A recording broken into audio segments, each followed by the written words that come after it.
नमस्कार, news for nation देख रहे हैं आप और मैं आपके साथ प्रार्थना। पटना एयरपोर्ट पर उस वक्त हड़कंप मच गया जब पता चला कि एयरपोर्ट पर बम है। जी हाँ, ये पता चलते ही मौके पर अफरा तफरी मच गई और ये मैसेज जो है वो डायरेक्टर को मेल के द्वारा दिया गया। पटना एयरपोर्ट के डायरेक्टर को मेल के द्वारा ये मैसेज दिया गया कि वहां पर बम है। ये खबर फैलते ही वहां पर अफरा तफरी मच गई, हड़कंप का माहौल हो गया। बताया कि पटना एयरपोर्ट पर बम की सूचना से सोमवार को हड़कंप मच गया था। एयरपोर्ट डायरेक्टर को धमकी मिलने के बाद सुरक्षा एजेंसियां जांच में जुट गई। इसी के साथ साथ बताया कि मेल के जरिए पटना एयरपोर्ट पर बम रखे जाने की सूचना से सोमवार को हड़कंप मच गया। एयरपोर्ट डायरेक्टर को बम की धमकी दी गई थी। जानकारी मिलने के बाद सीआईएसएफ सहित थाना पुलिस और अन्य एजेंसियां एयरपोर्ट पर जांच में जुट गई। जांच में कुछ भी आपत्तिजनक सामान नहीं मिला और इस मामले में हवाई अड्डा थाने में केस भी किया गया है। बता दें कि तकनीकी अनुसंधान कर यह पता लगाया जा रहा है कि मेल किसने किया था, कहां से किया था और इसके पीछे और उसकी मंशा क्या थी। एयरपोर्ट डायरेक्टर के ऑफिशियल मेल पर भेजे गए मैसेज में लिखा था कि एयरपोर्ट पर बम है जो कभी भी फट सकता है। मेल मिलने के बाद एयरपोर्ट प्रशासन ने इसकी सूचना सुरक्षा एजेंसियों को दी। एयरपोर्ट पर सीआईएसएफ, थाना पुलिस, बम निरोधक और स्वान दस्ता को भी बुलाया गया। इसी के साथ मेल मिलने के बाद एयरपोर्ट प्रशासन ने इसकी सूचना सुरक्षा एजेंसियों को दी। एयरपोर्ट पर वहां पर तमाम लोग आए। उसके बाद एयरपोर्ट के हर एक जगह की तलाशी ली गई, लेकिन ऐसा कुछ भी नहीं मिला। इसके बाद अधिकारियों ने राहत की सांस ली और मेल के द्वारा ये संदेश दिया गया था, वो भी एयरपोर्ट पर बम रखा गया है।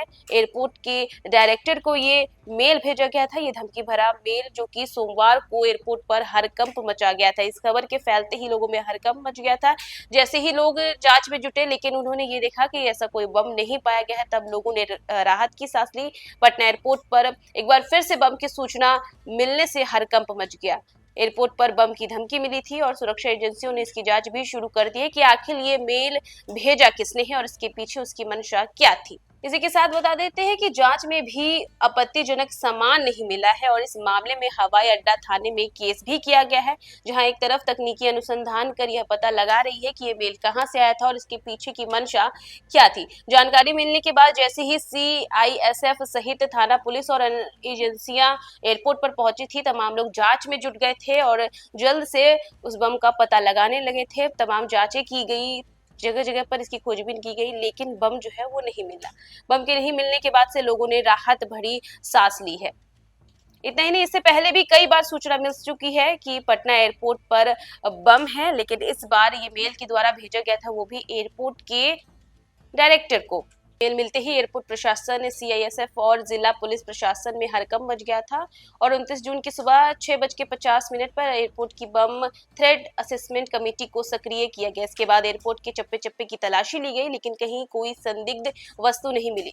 इसके बाद एयरपोर्ट की चीफ सिक्योरिटी अफसर विक्की सिंह के लिखित आवेदन पर हवाई अड्डा थाना में केस दर्ज किया गया है और सिटी एसपी सेंट्रल दीक्षा ने बताया कि केस दर्ज कर लिया गया है और मामले की जांच के लिए ईओयू यानी कि इकोनॉमिक ऑफिस यूनिट के साइबर सेल को भी लगाया गया है। पटना पुलिस अपने स्तर से भी जांच कर रही है। गौरतलब है कि 18 जून 2024 को भी ऐसे ही पटना एयरपोर्ट पर बम से उड़ाने की धमकी मिली थी, वो भी ईमेल के ही जरिए मिली थी। पिछले साल 12 मई 2023 को भी प्रधानमंत्री नरेंद्र मोदी के पटना आगमन से कुछ घंटे पहले भी इसी तरह की धमकी भरी मेल आई थी। इन दोनों मामलों में केस तो दर्ज हुआ, लेकिन फिलहाल अभी तक किसी की गिरफ्तारी नहीं हो पाई है। दूसरी ओर साइबर सेल की माने तो अगर यह मेल भारत से ही भेजा गया है तो संभव है कि इसमें विदेश के इंटरनेट प्रोटोकॉल का इस्तेमाल हुआ हो। जैसे ही इनक्रिप्टेड ईमेल सर्विस आमतौर पर एस्टोनिया के कोर्ट आदेश पर ही यूजर डेटा साझा करती है। ऐसे में पटना पुलिस को